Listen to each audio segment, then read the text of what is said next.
kali saya melayani masih di Newtown. Dan sekarang di tempat yang baru, saya percaya Tuhan juga terus akan tumbuhkan jemaat di tempat ini. Saya akan membacakan firman Tuhan dari Galatia pasal yang kelima ayat 16 sampai 18. Firman Tuhan hari ini berjudul Hidup Dikuasai Roh Kudus. Galatia pasal 5 ayat 16 sampai ayat 18. Demikian firman Tuhan. Maksudku ialah, hiduplah oleh roh, maka kamu tidak akan menuruti keinginan daging. Sebab keinginan daging berlawanan dengan keinginan roh, dan keinginan roh berlawanan dengan keinginan daging. Karena keduanya bertentangan, sehingga kamu setiap kali tidak melakukan apa yang kamu kehendaki. Akan tetapi jika kamu memberi dirimu dipimpin oleh roh, maka kamu tidak hidup di bawah hukum Taurat.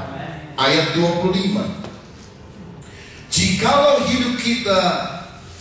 kita hidup oleh roh, baiklah hidup kita juga dipimpin oleh roh. Amin. Saudara, Tuhan mau kita menjadi orang-orang yang hidup dipimpin oleh Roh Kudus. Karena Roh Kuduslah pribadi yang akan membawa kita kepada kemenangan. Saya ingat Petrus pernah 3 tahun diajar oleh Yesus, tapi masih menyangkal dia dengan bersumpah sampai 3 kali. Tetapi ketika Roh Kudus mengurapi hidupnya dengan kuasa Allah, dia memberitakan firman dan 3.000 orang bertobat. Petrus berjalan, bayangannya kena kepada orang sakit, dan orang-orang sakit menjadi disembuhkan. Betapa besar radiasi kuasa Allah yang memancar dalam kehidupan orang yang sungguh diurapi oleh Roh Kudus.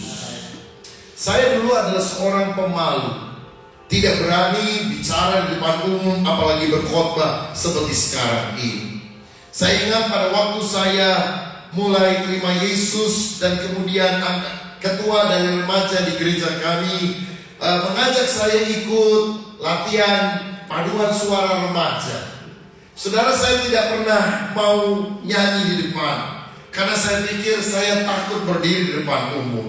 Tapi satu kali dia bukan cuma ajak, dia jemput saya, sehingga terpaksa saya datang mengikuti latihan-latihan. Dan setelah sekian waktu kami harus nyanyi di dalam ibadah umum. Ada banyak orang yang datang, saudara. Nah, kira-kira anggota paduan suara remaja itu ada 20 orang. Tapi waktu pertama kali saya nyanyi, saya gemeter, keringat keluar rasanya sebesar jagung. Karena saya anggap semua jemaat memandang kepada saya dan mengabaikan 19 orang yang lain. Tetapi sejak saya dipenuhkan dengan Roh Kudus, sesuatu yang berbeda terjadi. Kerinduan untuk melayani, menyalurkan berkat Tuhan dalam apa yang saya punya dan saya bisa, walaupun sederhana, itu lebih menguasai daripada rasa takut, rasa malu, rasa tidak berdaya. Dan saya tahu semata-mata bukan karena diri saya, tetapi karena Roh Kudus yang tinggal di dalam kehidupan kita orang percaya. Sejak itu saya mulai melayani Tuhan, memimpin pujian di dalam kelompok kecil, kelompok sel, mulai bagi share firman Tuhan. Saya khotbah di depan 15 orang, 20 orang. Kemudian Tuhan mulai percayakan 100 orang, 1000 orang, 10.000 orang. Saudara-saudara, Tuhan mulai membuka pintu kesempatan dari satu desa ke desa yang lain, dari satu kota ke kota yang lain, dan dari Papua sampai Aceh. Tuhan kemudian mulai buka pintu kesempatan untuk saya khotbah di mana-mana. Tuhan mulai buka pintu kesempatan saya melayani di berbagai kota di Australia, di Kanada, di Amerika Serikat, beberapa negara di Asia, di Eropa. Dan saya tahu bukan karena saya, karena di dalam diri saya pada saat saya bertumbuh, saya tahu bahwa saya adalah orang yang pemalu dan terbatas. Tetapi ketika Roh Kudus hadir, itulah yang membuat perbedaan.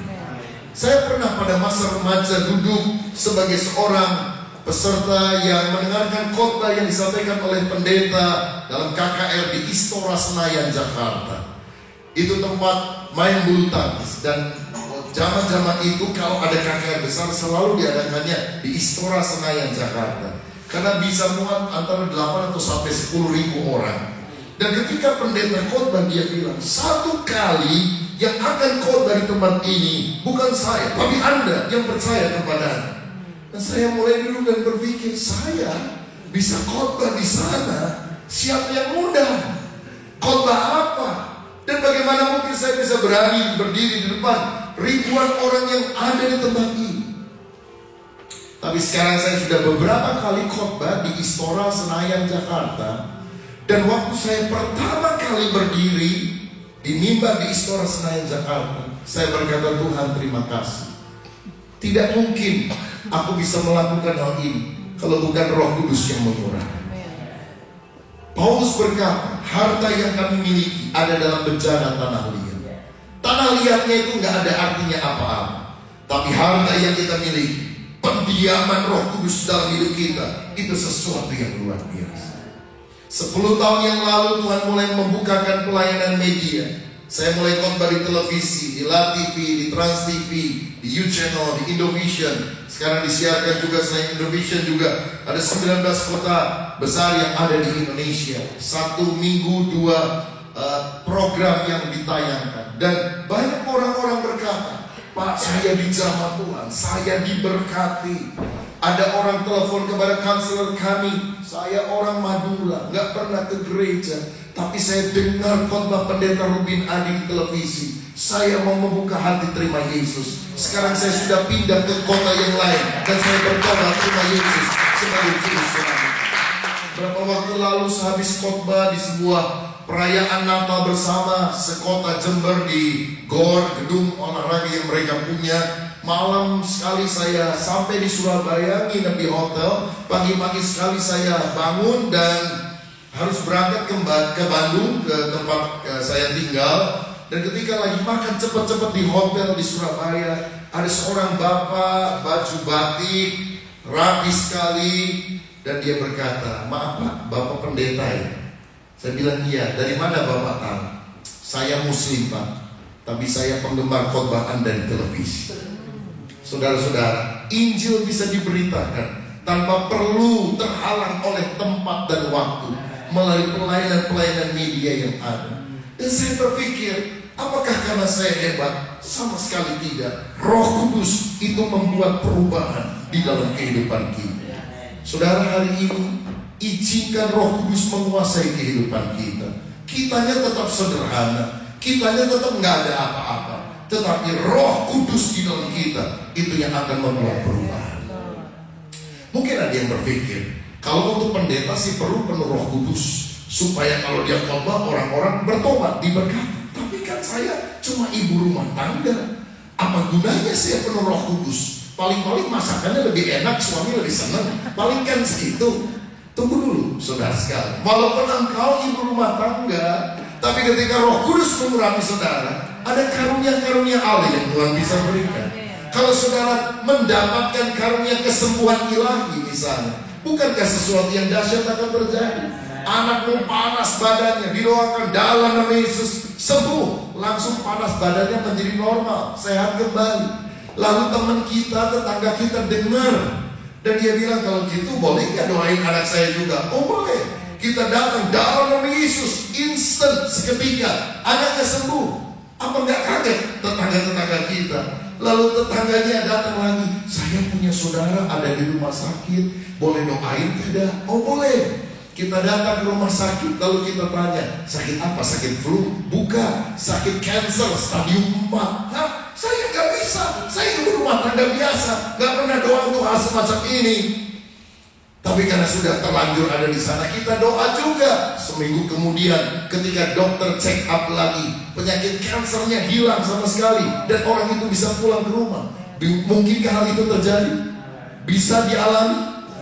Karena bukan kita, tapi Roh Kudus yang bekerja di dalam kehidupan kita. Dan kalau sudah begitu, lingkungan kita gempar, orang-orang di sekitar kita gempar. Ada ibu khotbah nggak bisa, mimpi pujian kagak bisa, ikut paduan suara dikeluarin karena suaranya fals. Tapi ketika dia doa, orang disembuhkan. Bahkan ada yang bisik-bisik, kalau ada yang sakit, jangan minta didoakan pendeta. Kalau pendeta tumpang tangan, banyak yang mati loh. Tapi doa itu sama ibu itu sembuh. Apakah mungkin hal itu terjadi? Kalau Roh Kudus mengurapi, tidak ada yang mustahil. Itu sebabnya firman tadi berkata, kalau engkau sudah hidup di dalam Roh, biar engkau dipimpin oleh Roh Kudus. Hidup dalam pimpinan Roh Kudus, hidup yang sangat dahsyat. Sore ini saya mau ajak Bapak Ibu Saudara belajar tentang ciri orang yang dipimpin oleh Roh Kudus, yang dikuasai oleh Roh Kudus, seperti yang nampak dalam kehidupan seorang rasul yang bernama Yohanes. Dia pernah dibuang di Pulau Patmos, pulau batu karang yang terpencil, sekarang ada di negara Yunani. Satu kali saya pernah oleh anugerah Tuhan sampai ke Pulau Patmos dan berdoa di gua di mana Yohanes pernah tinggal di situ untuk beberapa waktu dan mendapatkan pewahyuan dari surga. Dan di dalam kitab Wahyu ini saya melihat paling tidak ada 4 kali perkataan yang dicatat oleh Yohanes. Pada hari Tuhan, aku dikuasai Roh. Kata dikuasai oleh Roh atau hidup dalam Roh itu 4 kali dinyatakan oleh Yohanes. Dan ini menunjukkan penyingkapan rencana Allah di akhir zaman, yang juga merupakan petunjuk ciri-ciri orang yang mau taat dikuasai oleh Roh Kudus. Yang pertama, saudara, Wahyu pasal 1 ayat 9-11 berbunyi demikian. Mari kita buka kitab kita, Wahyu pasal yang pertama ayat 9-11.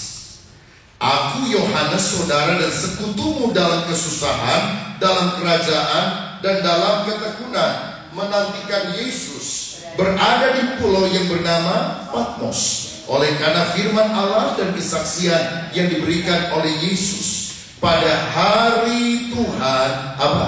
Aku dikuasai oleh Roh. Dan aku mendengar dari belakangku suatu suara yang nyaring seperti bunyi sangkakala, katanya, apa yang engkau lihat, tuliskanlah di dalam sebuah kitab dan kirimkanlah kepada ketujuh jemaat ini, ke Efesus, ke Smyrna, ke Pergamus, ke Tiatira, ke Sardis, ke Philadelphia, dan ke Laodikia. Ciri pertama orang yang hidup dipimpin oleh Roh Kudus adalah dia hidup dalam firman.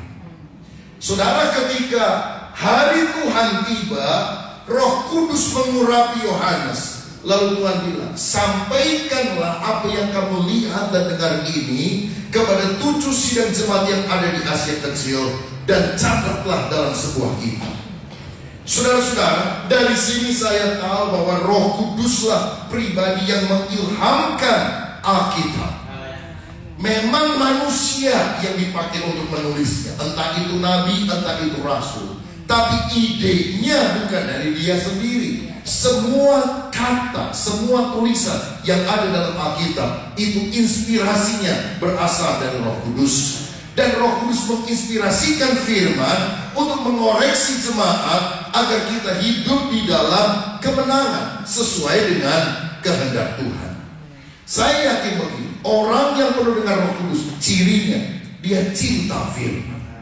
Ada banyak orang Kristen sekarang mau penuh Roh Kudus, kalau dia didoakan hamba Tuhan terkenal dari luar negeri, impartasi katanya. Saya percaya akan impartasi kuasa Roh Kudus. Tapi kalau engkau tidak suka baca firman tiap hari, hidupmu tidak dipimpin oleh Roh Kudus. Ketika tiap hari kita baca firman, ketika hari ini ketika engkau mendengar firman yang disampaikan, hatimu terbuka, pengurapan mengalir dalam hidup saudara. Karena Alkitab berkata, firman itu roh kehidupan. Ketika kita mendengar firman, ketika kita membaca firman, hati kita terbuka, roh kehidupan itu akan masuk dalam kehidupan saudara dan saya. Saya teringat ada seorang tukang bengkel asalnya, kemudian jadi penginjil terkenal dari Inggris, namanya Smith Wigglesworth. Dia dikenal dengan julukan a man with one book, manusia dengan satu buku. Karena dia gak pernah baca koran, gak pernah baca majalah, gak pernah nonton TV. Dia hanya setia baca Alkitab setelah dia bertobat.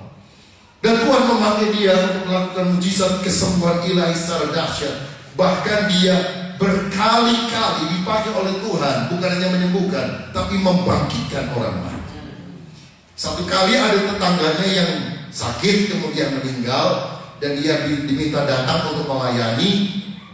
Lalu dia buka Alkitab, dia cari bagian pasal bagaimana caranya Tuhan Yesus menguburkan orang. Bagaimana caranya Yesus memimpin upacara penghiburan. Jadi dia mulai baca, apa kira-kira mesti nyanyi lagu sedih dulu, lalu tabur kembang, atau ngomong apa, dia mau cari petunjuknya dari Alkitab. Dan dia temukan 3 peristiwa Yesus ketemu sama orang mati. 1, Lazarus. 2, pemuda Nain. 3, anak Yairus. Dan waktu dia baca Alkitab, A Man with One Book ini selalu menemukan bahwa setiap kali Yesus disuruh memimpin upacara penguburan, dia selalu mengacaukan acara itu. Karena dia membangkitkan orang yang mati itu dengan kuasanya. Jadi setiap kali dia diminta untuk memimpin upacara penguburan, dia doakan itu. Dan berkali-kali orang mati dibangkitkan oleh kuasa Tuhan. Saudara, firman itu punya kuasa yang sangat luar biasa. Dia sanggup mengubah kehidupan kita menjadi baru. Satu kali ada seorang penginjil, ada seorang turis dari Inggris masuk ke pedalaman Afrika. Dan kemudian dia lihat ada seorang di bawah pohon kelapa, orang kulit hitam, sedang baca buku tebal. Dia dekati, dia lihat apa itu buku tebal. Ternyata Alkitab. Lalu turis Inggris ini mengejek dia, ngapain kamu baca Alkitab? Di negara saya nggak ada yang percaya lagi kitab suci. Orang hitam ini baca Alkitab, dia lirik orang ini. Lalu orang ini ngomong lagi, daripada kamu baca Alkitab, mending jalan-jalan seperti saya, atau kerja daripada buang waktu baca Alkitab. Si orang kulit hitam ini lirik orang kulit putih, dia baca lagi Alkitab. Lalu orang turis ini bilang lagi, kamu ditipu sama misionaris. Ini buku yang udah nggak laku lagi di tempat kami, percuma, udah nggak usah percaya. Mendengar itu jengkel orang kulit hitam, dia berdiri tinggi besar dan dia bilang, jangan hina buku ini. Kamu tahu nggak? Gara-gara buku ini saya berubah. Dulu saya ini pemakan orang, saya ini suku kanibal. Gara-gara ada misionaris memberitakan Injil, saya sekarang makannya daun-daunan, saya makan pisang. Kalau bukan gara-gara buku yang kamu hina ini, dari tadi kau sudah ada di perutku kau. Sekali lagi kau hina ini firman, ku makan juga kau. Saudara-saudara, firman itu mengubah hidup kita menjadi baru. Dan itulah yang dikatakan dalam 2 Timotius pasal yang ketiga, ayat yang ke-15. Ingatlah juga bahwa dari kecil engkau sudah mengenal kitab suci yang dapat memberi hikmat kepadamu dan menuntun engkau kepada keselamatan oleh iman kepada Kristus Yesus. Segala tulisan yang diilhamkan Allah memang bermanfaat untuk mengajar, untuk menyatakan kesalahan, untuk memperbaiki kelakuan, dan untuk mendidik orang dalam kebenaran. Dengan demikian tiap-tiap manusia kepunyaan Allah diperlengkapi untuk setiap perbuatan baik. Firman ini adalah perkataan Tuhan yang mengarahkan hidup kita supaya kita hidup berkenan kepada-Nya. Karena itu tiap hari bukalah firman Tuhan, bacalah itu, sehingga pengurapan Roh Kudus turun ke atas kita melalui kebenaran firman yang kita baca dan kita taati. Yang kedua, saudara sekalian, ciri orang yang dipimpin oleh Roh Kudus. Saya baca dalam Wahyu pasal 4 ayat 2 yang berkata demikian. Wahyu pasal 4 ayat 2, kemudian ayat 9 dan 11. Demikian bunyinya. Segera aku dikuasai oleh Roh, dan lihatlah sebuah tahta terdiri di sorga, dan di tahta itu duduk seorang. Ayat 9. Dan setiap kali makhluk-makhluk itu mempersembahkan puji-pujian dan hormat dan ucapan syukur kepada Dia yang duduk di atas tahta itu dan yang hidup sampai selama-lamanya. 10. Maka tersyukurlah ke-24 tua-tua itu di hadapan Dia yang duduk di atas tahta, dan mereka menyembah Dia yang hidup sampai selama-lamanya. Dan mereka melemparkan mahkotanya di hadapan tahta itu sambil berkata, Ya Tuhan dan Allah kami, Engkau layak menerima puji-pujian dan hormat dan kuasa, sebab Engkau telah menciptakan segala sesuatu, dan oleh karena kehendak-Mu semuanya itu ada dan diciptakan. Ketika Roh Allah menguasai Yohanes, Tuhan membuka mata rohaninya dan dia melihat sorga dan semua penghuninya, 24 tua-tua, 4 makhluk, para malaikat di sorga, memuji, menyembah Tuhan, dan mereka melakukannya pagi dan petang, siang dan malam, sampai selama-lamanya. Ini menunjukkan orang yang dipimpin oleh Roh Kudus punya ciri hidup dalam penyembahan. Tahukah saudara, penghuni surga itu siapa? Makhluk-makhluk yang kerjanya memuji, menyembah Tuhan, berdoa kepada Dia. Jadi sebetulnya penghuni surga itu sudah ketahuan dari sejak di bumi. Kalau di bumi ke gereja aja males, saudara nggak cocok ada di surga. Karena surga itu isinya orang-orang yang suka menyanyi, memuji, menyembah Tuhan, berdoa, mengucap syukur kepada Dia. Jadi kalau kita ini malas kebaktian, malas ke gereja, nggak suka doa, nggak suka nyembah Tuhan, dimasukin surga, bisa nggak betah loh di sana, saudara. Bisa protes sama malaikat, kok kebaktian melulu di sini ya? Gua bosen nih, pindahin aja ke neraka deh, banyak bintang filmnya, bahkan celaka, saudara sekalian. Nah, jadi kita harus memulai hidup dalam doa, pujian, penyembahan dari sini. Karena itulah gaya hidup yang kita juga akan lakukan sampai selama-lamanya di dalam kerajaan surga. Saya perhatikan di gereja, banyak gereja, orang kalau udah kebaktian kadang-kadang ada yang kurang betah. Apalagi kalau pendeta khotbah panjang, mulai gelisah, goyang kanan, goyang kiri. Dan ciri orang yang gelisah, rajin ke WC. Dikit-dikit WC, masuk lagi, WC, masuk lagi, WC, dan tidak masuk-masuk. Ada cirinya, sudah. Nah, kalau kita ini adalah orang yang katanya mau dipimpin Roh Kudus, mau masuk ke dalam kerajaan surga, tapi tidak menunjukkan ciri hidup dalam pujian, penyembahan, dan doa, rasanya kita nggak cocok ada di sana, saudara-saudara. Dalam Yohanes 4, Yesus berkata, akan tiba saatnya penyembah benar akan menyembah Bapa dalam roh dan kebenaran. Allah itu roh, barang siapa menyembah Dia harus menyembah dalam roh dan kebenaran. Bahkan Paulus berkata dalam 1 Korintus 14 ayat 15, aku akan berdoa dengan rohku, aku akan berdoa dengan akal budiku, aku akan menyanyi dengan akal budiku, aku akan menyanyi memuji dengan rohku, dengan akal budi dan dengan roh, segenap perasaan hati yang terdalam. Bahkan ketika pengurapan Roh Kudus turun atas hidup kita, Dia memberikan kepada kita bahasa roh sebagai tanda awal baptisan Roh Kudus. Kita bisa menyanyi, memuji Tuhan bukan hanya dengan akal budi, tetapi di dalam roh. Dan itulah ciri orang yang dipimpin oleh Roh Kudus selalu hidup dalam penyembahan. Saya membaca kisah tentang Fanny Crosby, seorang wanita yang ketika dia dilahirkan normal, tetapi ketika usia 6 minggu dia mengalami penyakit dan dokter salah melakukan pengobatan. Akibatnya dia buta, dia tidak bisa melihat seumur hidup. Dan bagi seorang wanita kecil yang dilahirkan dalam norma, tapi 6 minggu kemudian dia mengalami masalah dengan penglihatan, ini adalah sebuah tragedi. Tetapi saudara sekalian, dunia sekarang mengenal Fanny Crosby sebagai pencipta lagu rohani terbesar sepanjang masa. Sebab Fanny Crosby pernah mengubah lebih dari 8.000 lagu-lagu rohani, 8.000 himne. Salah satu lagu yang dia ubah, Blessed Assurance, ku berbahagia, yakin teguh, Yesus abadi kepunyaanku. Lo orang buta nyanyinya ku berbahagia, itu karena Roh Kudus. Orang nolek aja kadang-kadang gak bahagia, saudara sekalian. Itu penguasaan Roh Kudus, itu dahsyat.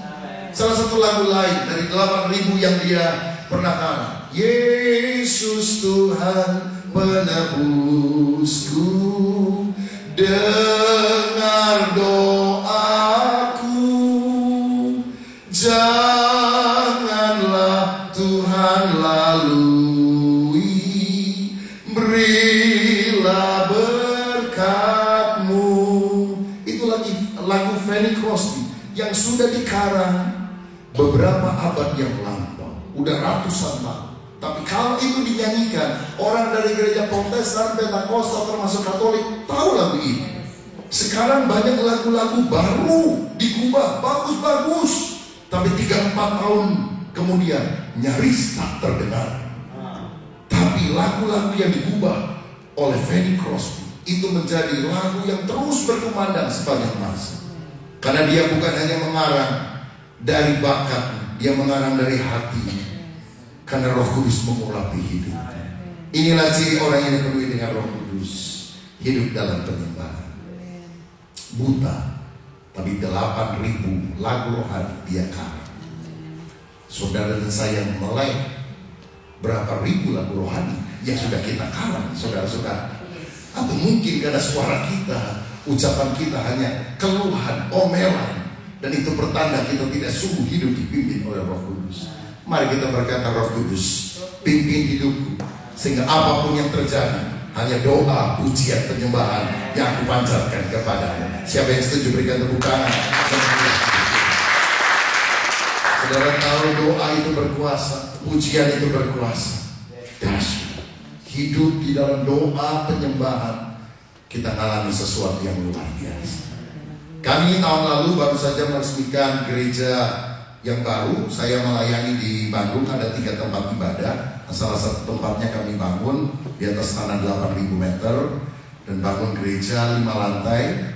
Dan lantai yang kedua dan 3 kami gunakan sebagai main hall, bisa muat 2.500 orang sekali ibadah. Kalau kursinya begini bisa 3.000-an, saudara sekalian.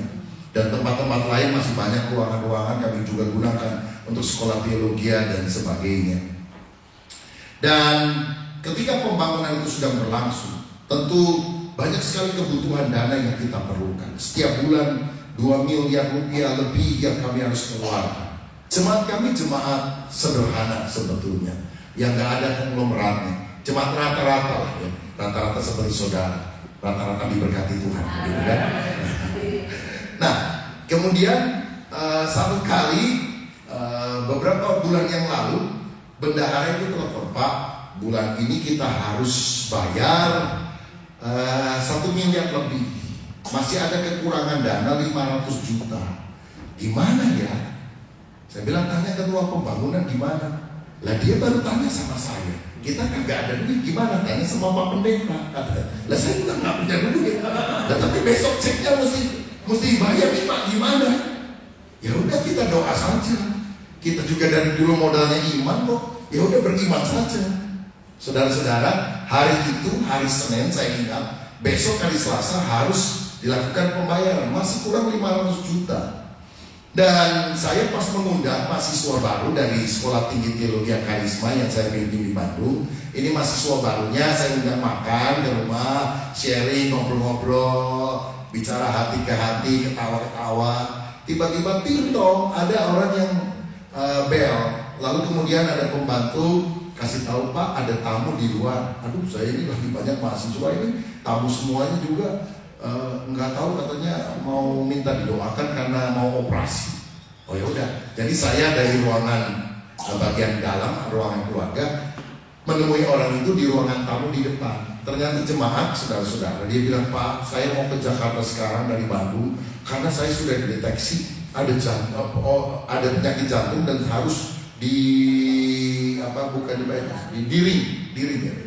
4 sampai 6 katanya. Akhirnya 6, saudara sekalian. Jadi saya minta didoakan. Oh, saya juga kaget, saudara sekalian. Orangnya belum terlalu tua banget. Wih, 4 sampai 6 bahaya banget. Ya udah, saya teguhkan dia dengan firman dan kemudian saya doa tumpang tangan. Amin, selesai. Ya Pak, selamat jalan ya. Tuhan tolong. Tiba-tiba dia bilang gini sama istrinya, Mam, tolong Mam, itu cek bawa sini. Lalu dia ambil, dia tulis, saudara sekalian, sejumlah angka. Dia bilang, Pak, bisa titip ya buat bendahara gereja, ini untuk pembangunan. Nah saya bilang, Pak, nanti aja. Saya kan gak enak juga, saudara. Orang sakit jantung ini udah kasih cek. Aduh, nanti aja deh, gak usah lah pembangunan, sumbangan atau apa. Udah gak usah dipikirin, nanti aja. Kalau sudah sembuh, bersyukur, nah silakan. Dia bilang, enggak Pak, pokoknya saya nulis dulu. Bapak kan tahu operasi jantung itu bahaya sekali. Kalau ada apa-apa, pokoknya saya sudah aman Pak. Saya tidak ada utang lagi katanya. Saya tergerak sama Tuhan. Ya udahlah, nanti saya sampaikan sama bendahara. Begitu orang itu keluar, saya lihat saudara jumlahnya. Saudara tahu berapa jumlahnya? 500 juta rupiah. Kok tahu jumlahnya sekian? Karena itu kebutuhan kita. Allah yang kita sembah adalah Allah yang dahsyat. Bagi Allah yang Doa itu berkuasa. Pergumulan kita memang beda, tapi Tuhan yang kita sembah, Tuhan yang sama. Dia bisa kabulkan doa kita. Hidup dalam doa, hidup dalam penyembahan, itu ciri orang yang penuh dengan Roh Kudus. Dalam penyembahan itu mujizat kuasa Allah bekerja dahsyat. Saya ingat tahun 1985 itu ada satu peristiwa penting di Jakarta, karena untuk kali pertama Stadion Utama Senayan Jakarta, yang sekarang ini disebut sebagai Gelora Bung Karno, tempat main bola, tempat Capres Prabowo Subianto dan Joko Widodo juga melakukan kampanye yang paling akbar hari-hari ini. Tahun 1985 untuk kali pertama itu disewa sebagai tempat KKR, Kebaktian Kebangunan Rohani. Sebelumnya belum pernah dilakukan. Setelah itu sampai hari ini kadang-kadang juga dipakai untuk KKR. Nah, pengkhotbahnya Evangelis Jerry Nyari dari Surabaya. Nah, pada waktu KKR itu mau dilakukan, Pak Jerry Nyari itu hubungin saya. Dia bilang, kamu ya yang mimpin pujian. Hah? Mimpin pujian? Jangan, saya bilang, saya ini nggak pernah berdiri di depan orang sebanyak ini. Itu bisa puluhan ribu loh, saudara sekalian, setiap hari. Itu KKR-nya 3 hari. Tahun depannya saya juga mimpi juga di dalam acara Kasih Melanda Indonesia. Tapi yang pertama 1985 Kasih Melanda Jakarta. Gerakan pemulihan pujian penyembahan waktu itu belum terlalu banyak di Indonesia. Jadi Pak Yeri minta saya bilang jangan ya, udah pilih orang lain. Kalau mimpi pujian di gereja saya biasa melakukan, tapi ini di stadion saya nggak pernah stadion sebesar ini puluhan ribu orang. Dan dia ngomong satu hal, emangnya saya pernah khotbah di stadion sebesar ini? Saya juga belum pernah. Jadi kamu yang mimpi pujian juga. Waduh, sama-sama nekat saya pikir. Ya udahlah, hanya saya doa, puasa, persiapan. Saya masih sekolah Alkitab di Seminari Betel Petamburan waktu itu, saudara sekalian. Dan saya mulai mimpi pujian. Dan satu malam ketika kita lagi menyanyi memuji Tuhan, saya lihat tiba-tiba di satu sektor, karena mereka tidak ada duduk di tribun, mereka duduk di rumputnya itu, saudara. Mereka tuh nyanyi satu lagu kok beda dengan lagu yang ada dari mimbar ini. Jadi kalau misalnya kita nyanyi ya lagu dulu apa misalnya, Allah kita heran dan besar, mereka nyanyi dalam nama Yesus ada kesembuhan. Saya juga jadi bingung, ini apa? Ada saingan kakak ya? Tapi ternyata tirik punya tirik. Rupanya ada seorang datang pakai krek, tongkat penopang, karena dia nggak bisa jalan sempurna. Lalu waktu dia nyanyi itu dia lempar tongkatnya, dia belajar jalan, akhirnya lari. Dan disemangati oleh orang-orang di sekitarnya, dalam nama Yesus ada kesembuhan. Oh, luar biasa, saya bilang. Saya juga kaget, ini khotbah belum disampaikan, doa kesembuhan belum dipanjatkan. Bahkan waktu saya lirik ke tempat duduk pengkhotbah belum datang, saudara sekalian, karena dia masih ada di ruangan doa. Tapi ketika kita menyanyi, memuji, menyembah Tuhan, hadirat Allah turun dan Tuhan menyembuhkan orang sakitnya. Saya percaya kalau kita hidup dalam pujian, penyembahan, dalam doa, mujizat kuasa Allah akan mengalir secara dahsyat juga dalam kehidupan saya dan saudara. Yang ketiga, apa ciri orang yang dipimpin oleh Roh Kudus? Lihat Wahyu pasal 17 ayat 3-8. Dikatakan demikian, dalam roh. Lihat kalimat ini mulai muncul. Aku dikuasai roh atau dalam roh. Aku dibawanya ke padang gurun dan aku melihat seorang perempuan duduk di atas seekor binatang yang merah ungu yang penuh tertulis dengan nama-nama hujat. Binatang itu mempunyai 7 kepala dan 10 tanduk.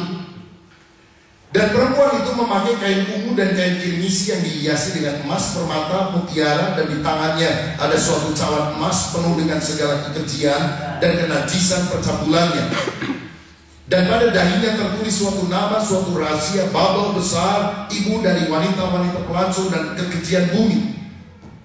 Dan aku melihat perempuan itu mabuk oleh darah orang-orang kudus dan darah saksi-saksi Yesus.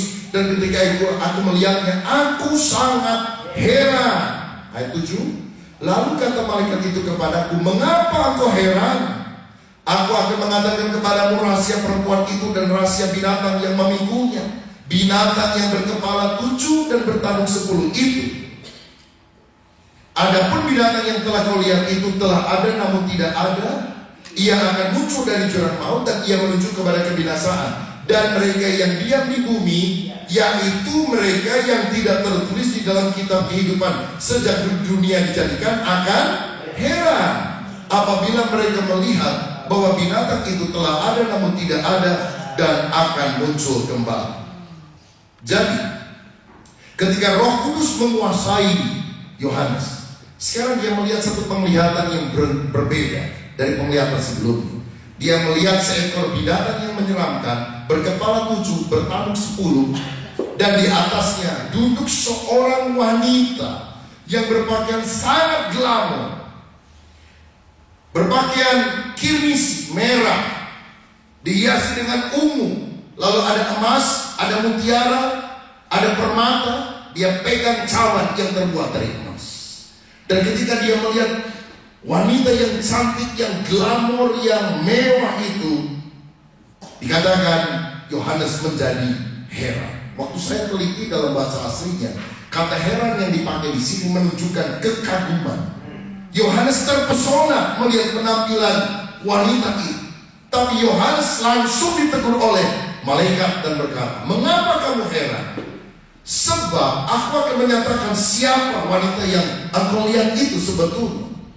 Yang harusnya heran hanyalah orang-orang yang namanya tidak tercatat dalam kitab kehidupan.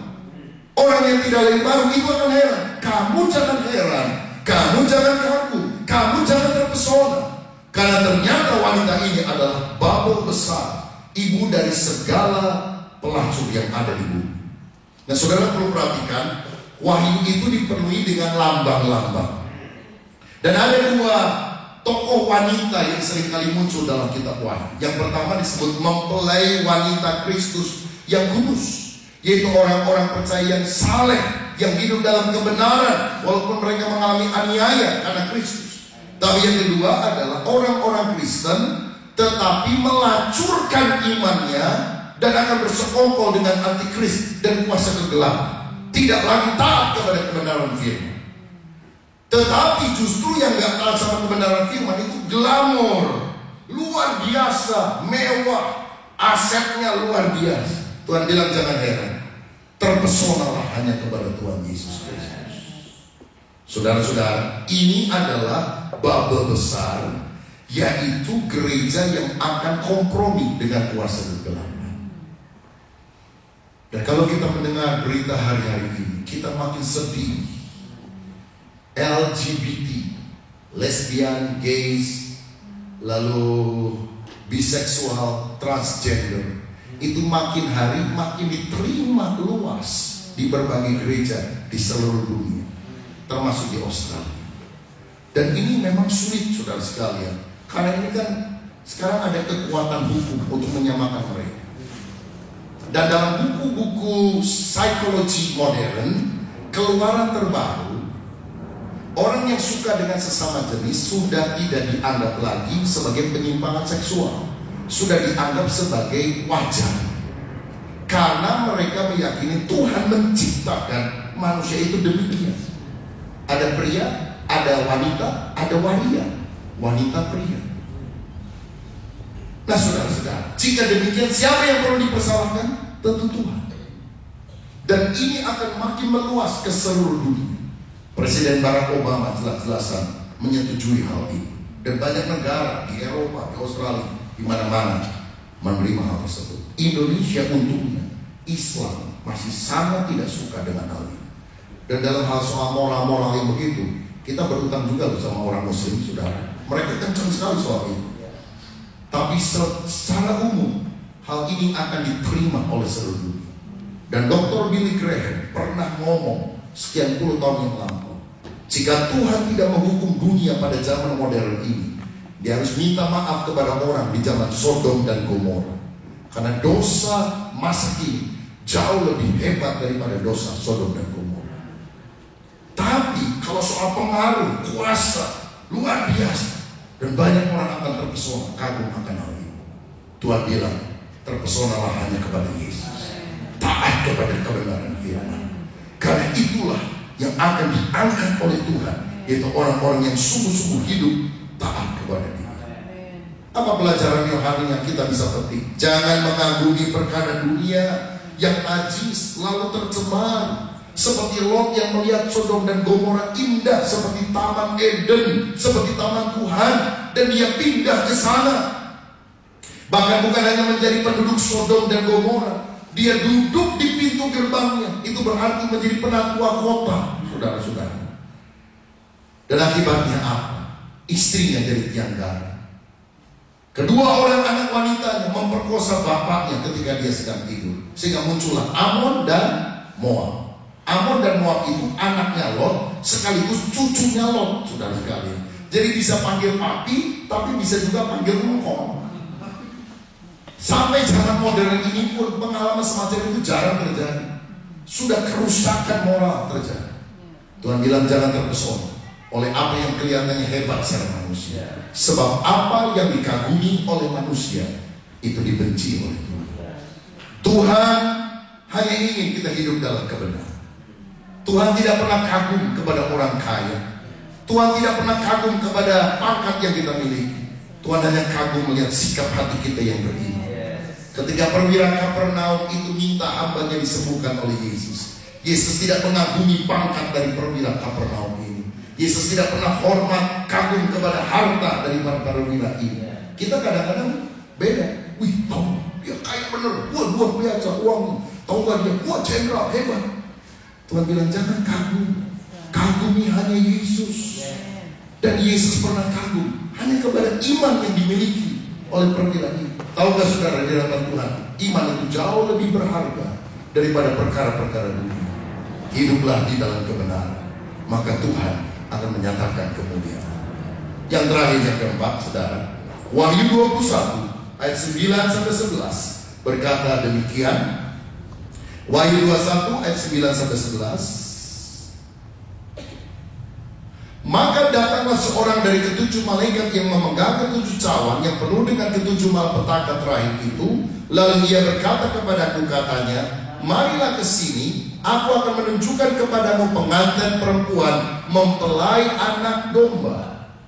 Lalu di dalam roh, lihat kata ini muncul kembali, di dalam roh ia membawa aku ke atas sebuah gunung yang besar lagi tinggi, dan ia menunjukkan kepadaku kota yang kudus itu, Yerusalem, turun dari sorga, dari Allah. Ayat 11. Kota itu penuh dengan kemuliaan Allah, dan cahayanya sama seperti permata yang paling indah, bagaikan permata yaspis, jernih seperti kristal.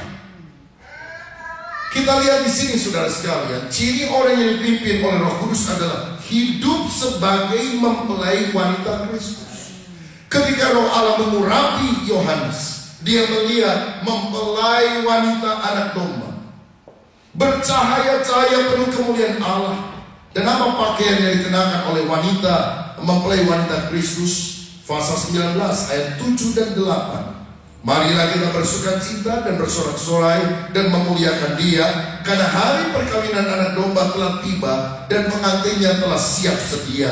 Dan kepadanya dikaruniakan supaya mengenakan kain lenan halus yang berkilau-kilauan dan yang putih bersih. Lenan halus itu adalah perbuatan-perbuatan yang benar dari orang-orang kudus. Pakaian daripada anak-anak Tuhan yang hidup saleh adalah pakaian putih, pakaian kekudusan. Bahannya kain lenan halus, bicara tentang kebaikan, perbuatan benar dari orang-orang kudus. Kita dikuduskan hanya oleh kasih karunia Kristus. Tapi setelah kita dikuduskan, diselamatkan, kita harus mengerjakan perbuatan baik. Karena itulah rasa syukur, sebab kita sudah ditebus oleh darah Yesus. Dan itulah mempelai anak domba, mengenakan jubah putih dari kain lenan halus. Karena yang Tuhan akan jemput pada akhir zaman adalah mempelai wanita yang dewasa, yang sempurna rohnya, jiwanya, tubuhnya pada kedatangan hari Tuhan kali yang kedua. Siapa kita? Posisi apa yang kita miliki sekarang? 2 Korintus 11 ayat 2 berkata bahwa kita ini sebetulnya adalah tunangannya Tuhan Yesus Kristus. Dia telah mempertunangkan kita dengan Kristus. Sebab aku cemburu kepada kamu dengan cemburu ilahi, karena aku telah mempertunangkan kamu dengan satu laki-laki untuk membawa kamu sebagai perawan suci kepada Kristus. Kenapa Paulus bilang aku cemburu? Karena ternyata banyak orang-orang Kristen, anak-anak Tuhan, hatinya sudah tidak lagi cinta kepada Yesus. Hatinya lebih cinta kepada perkara dunia. Apalagi kalau hidup dalam kondisi yang nyaman seperti di Australia. Ya, pekerjaan ada, penghasilan ada. Kalau nggak punya duit mungkin bisa minta sama pemerintah. Sakit sudah di cover. Udahlah, tenang. Jadi kita merasa nyaman di atas muka bumi ini. Tenang-tenang saja. Tidak lagi berkobar-kobar. Terlalu cinta pada perkara dunia. Padahal kita adalah tunangan Kristus yang hatinya harus berkobar-kobar dengan cinta dan selalu mengenakan pakaian putih kekudusan di hadapan Tuhan. Saudara-saudara, beberapa hari yang lampau, Susan Hetting, seorang hamba Tuhan yang asal dari Jerman, ketua pendoa syafaatnya Reinhard Bonke, mendapatkan satu pesan Tuhan. Saya beberapa tahun lalu ketika pelayanan di Frankfurt di Jerman mengunjungi kantor pelayanannya Reinhard Bonke dan kantornya Susan Hetting. Dan waktu saya ada di kantornya Reinhard Bonke, stafnya menjelaskan bahwa mereka menjangkau begitu banyak orang di Afrika. Dan sekarang ini mungkin 60 hampir 70 juta orang di Afrika sudah bertobat karena penginjilan yang disampaikan oleh Reinhard Bonke dan tim. Saya tanya, dari mana Anda menghitung jumlahnya sampai 60 sampai 70 juta? Dan itu jumlah banyak banget loh saudara-saudara. Karena kemarin yang ikut Hillsong itu kan kira-kira 20.000 kurang jumlahnya. Ini 60 juta saudara. Apa dikira-kira? Dia bilang tidak. Kami menghitung jumlahnya dari kartu keputusan yang ditulis, diisi oleh orang-orang yang hadir dalam KKR untuk menerima Yesus. Dan kartunya itu yang kami hitung. Jadi bukan dikira-kira. Wah, dahsyat sekali saya pikir. Jadi saudara perlu tahu di sorga nanti akan banyak orang hitam, saudara. Ini gara-gara Reinhard Bonke khotbah di Afrika. Dan saya juga mengunjungi kantornya Susan Hetting. Susan Hetting itu kan ketua pendoa syafaatnya dari timnya Reinhard Bonke. Tapi sejak beberapa tahun yang lalu, mereka tidak selalu pelayanan bareng. Kadang-kadang bareng, lebih banyak tidak bareng. Karena Tuhan sejak sekian tahun yang lalu memberikan satu beban kepada Susan Hetting, bukan Afrika, tapi Indonesia. Dan sudah 2-3 tahun ini dia pindah ke Indonesia. Susan Hetting ini penginjil dari Jerman, orang kulit putih ini, pindah dan tinggal bukan di Jakarta, tapi di pedalaman Papua, Manokwari. Saya berpikir bahkan orang Kristen yang ada di Australia, ketika Tuhan bicara, anakku, pergilah ke pedalaman Papua. Aku berkata, apa Tuhan? Amerika. Ini orang Jerman ini pindah ke Papua, saudara-saudara. Dan kemudian dia ngomong, beberapa hari yang lalu saya dapat mimpi dari Tuhan. Saya tahan tidak cerita, tapi saya rasa gereja Tuhan harus mendengar hal ini. Dia bilang saya dapat mimpi itu berurutan tahun 2000, tahun 2013 dan beberapa minggu yang lalu. Tahun 2000 dia melihat ada sebuah pesta yang akan sedang dilangsungkan di sorga. Persiapan sedang dilakukan, malaikat-malaikat mempersiapkan. Tapi banyak orang yang belum siap untuk masuk dalam pesta ini. Tahun 2013, tahun yang lalu, dia melihat lagi dalam mimpinya, persiapannya sudah hampir selesai. Bahkan Yesus sudah berdiri, dan di belakangnya ada sebuah rumah yang sangat indah di atas batu karang. Lalu Susan tanya kepada dia, ini rumah untuk siapa?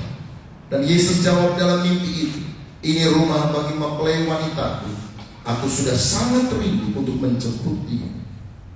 Beberapa minggu yang lalu dia mimpi sambungan. Kalau mimpi itu kan nggak bisa diatur-atur, saudara sekalian. Dan ini berurutan, bersambungan. Dan pada mimpi beberapa minggu yang lalu dia melihat itu pesta sudah hampir mulai digelar, karena dia lihat Yesus sedang berdiri di pelaminan, sudah di panggungnya. Dan dalam mimpi itu Susan Hetting melihat dirinya sebagai representatif dari mempelai wanita, representatif dari orang-orang percaya. Dan dia berjalan dengan jubah putih, tergesa-gesa karena dia sudah lihat mempelai sudah ada di panggung sana. Tapi waktu dia jalan, dia perhatikan ada beberapa noda hitam pada jubahnya. Dan dia bilang, saya merasa sangat sedih. Kenapa masih ada noda hitam di pakaianku yang begitu putih bersih?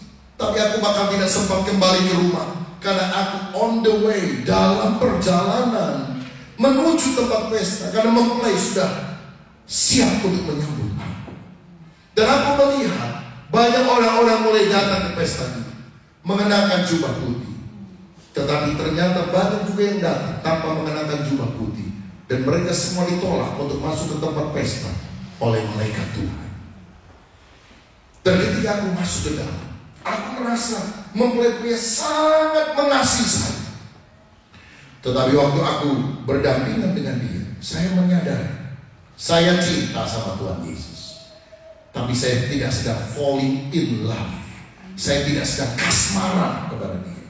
Cinta, sayang sama Yesus, tapi sudah tidak dengan kobaran api cinta yang menyala-nyala. Dan itu yang memedihkan hati saya. Kenapa kok saya begini? Saudara bisa bedakan orang yang cinta, sedang jatuh cinta, sedang kasmaran. Orang kalau udah lama kawin, Pak, masih sayang? Masih sayang, cinta, tapi beda saudara sekalian. Ya, kalau dulu anak remaja, waduh, kata-katanya berbunga-bunga. Kalau masih remaja itu kan saudara ya, kalau lagi pacaran tangan ke simbol itu getarannya terasa di dada itu. Tapi kalau udah kawin lama, diremas-remas pun tak terasa apa-apa. Dan sesuatu bilang, aku cinta, tapi aku tidak sedang falling in love. Tidak dengan kasih mula-mula, dengan kasih yang berkobar. Pada Tuhan mau kita mengasihi dengan cinta yang berkobar. Seperti remaja tadi saya contohkan. Kan ada anak remaja sekarang kalau pacaran itu lalu kata-katanya luar biasa. Ada yang bilang gini, sayang, aku ingin setiap hari itu Selasa. Loh, kenapa Selasa? Selasa di Solga balon kamu. Rupanya dia agak cadel, sudah nggak bisa ngomong begitu ya. Jadi Selasa di Solga balon kamu jadi Selasa. Ada yang bilang gini, kata orang, anggur lebih enak dari apel. Tapi bagi saya, apel lebih enak dari anggur. Karena saya lebih suka diapeli daripada dianggur. Nah itu orang lagi jatuh cinta. Kalau doa juga maksa Tuhan. Tuhan, jika dia jodohku, jodohkanlah dia dengan aku. Kalau dia bukan jodohku, jodohkanlah dia juga dengan aku. Tapi seandainya memang dia bukan jodohku, ya udah, saya nyerah Tuhan. Tapi tolong pilihkan orang lain yang wajahnya persis dia, sifatnya persis dia, kayanya persis dia. Dan kalau Tuhan susah menemukan orang yang persis dia, ya gak apa-apa aja deh Tuhan, udah dia aja deh buat saya. Nah itu orang yang sedang asmaran, saudara sekalian. Tuhan bilang, aku ingin menemukan mempelai wanitaku yang sedang dalam kasih mula-mula. Jadi dua pesan yang Tuhan sampaikan melalui sesat hati. Pertama, persiapkan dirimu, waktu kedatanganku sudah amat singkat. Dan aku ingin orang datang dalam pesta itu dengan jubah putih kekudusan. Sebab tanpa itu orang tidak akan masuk dalam pesta kawin anak domba. Kedua, aku ingin menemukan mempelai wanita yang sedang falling in love, sedang kasmaran, sedang jatuh cinta, dengan cinta mula-mula, bahkan dengan cinta yang sempurna kepada Kristus. Karena Tuhan pesan ini, hari-hari ini aku menemukan banyak anakku yang lebih mencintai kegiatan daripada mencintai pribadi. Kegiatan itu mungkin kesibukan dunia yang menyita habis waktu kita. Bahkan kegiatan itu mungkin namanya adalah pelayanan. Dan Tuhan ingin agar kita balik hanya mencintai pribadi. Ciri orang yang penuh dengan Roh Kudus, dia hidup sebagai mempelai wanita Kristus dengan cinta yang berkobar dan hidup kudus di hadapan Tuhan. Hanya Roh Kudus yang bisa memampukan kita menjadi mempelai wanita sedemikian. Kiranya Tuhan memberkati saudara. Mari kita berdoa.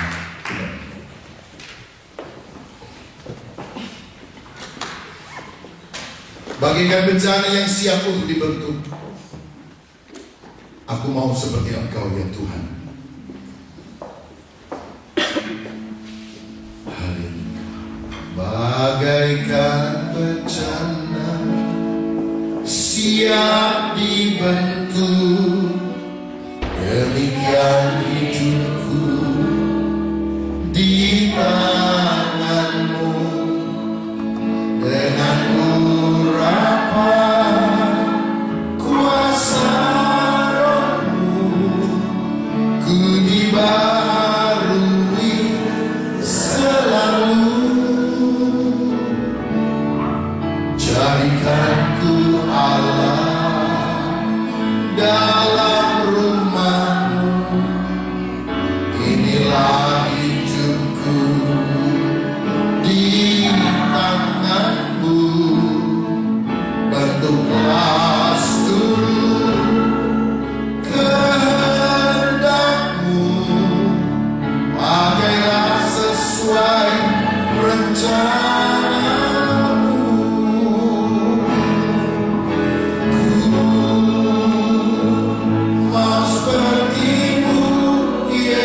antara kita yang mau berkata, Tuhan, kuasai hidupku dengan Roh-Mu yang kudus, agar aku hidup menjadi orang yang taat kepada kebenaran firman, agar aku menjadi pendoa, penyembah yang menyembah Bapa dalam roh dan kebenaran.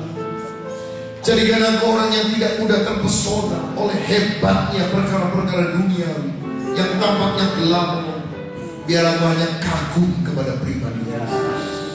Yang lain aku anggap sampah, karena pengenalan Yesus jauh lebih mulia dari semua. Jadikan saya, Tuhan, mempelai wanita-Mu yang kudus.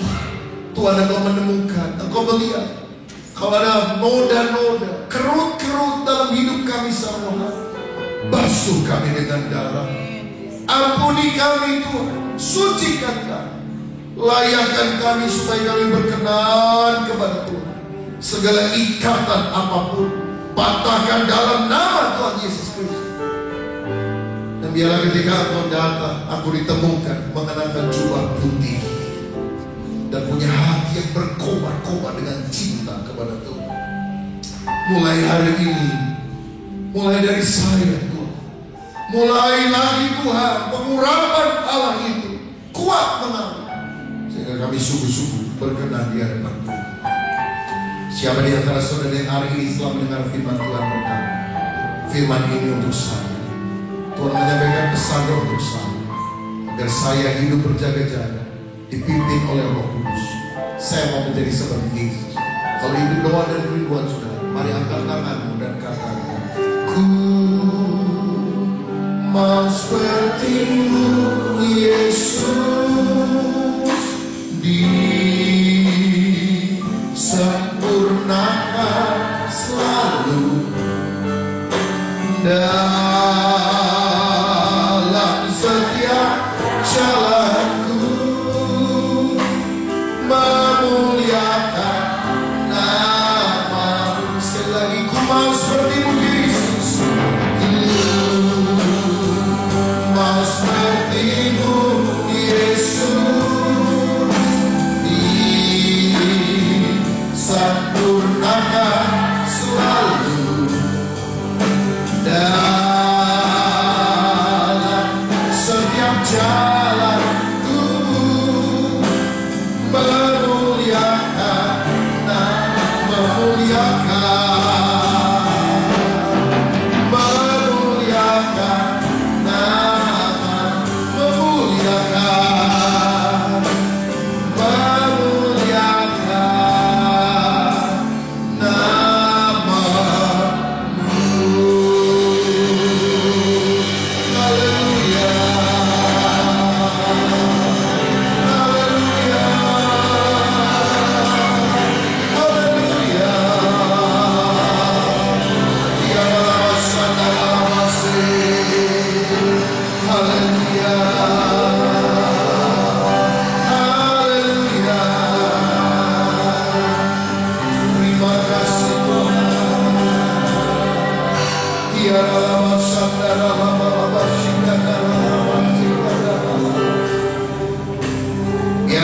Kudus itu berkobar dalam hati kami ya Tuhan.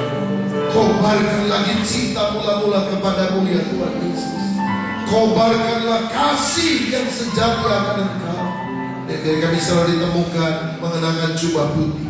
Jadikan kami orang yang dipimpin oleh Roh Kudus, hidup dalam kebenaran firman setiap hari, hidup di dalam pujian penyembahan, hidup taat kepada Tuhan, hidup di dalam kebenaran-Mu, bahkan hidup sebagai mempelai wanita. Biarlah firman ini jatuh pada tanah hati yang baik dan berbuah lebat. Kiranya Tuhan memberkati gereja pada tempat ini, baik ibadah siang maupun ibadah sore. Tuhan tumbuhkan, Tuhan terus tambahkan. Bahkan Tuhan percayakan perkara-perkara yang jauh lebih besar, karena kami sedang mempersiapkan diri menyambut kedatangan Tuhan kembali. Dan akan ada tuaian jiwa-jiwa di mana orang-orang akan dibawa datang kepada Yesus Kristus. Berkat Tuhan sekali dalam nama Tuhan Yesus Kristus. Semua yang percaya berkata, dengan kemuliaan. Silakan kembali.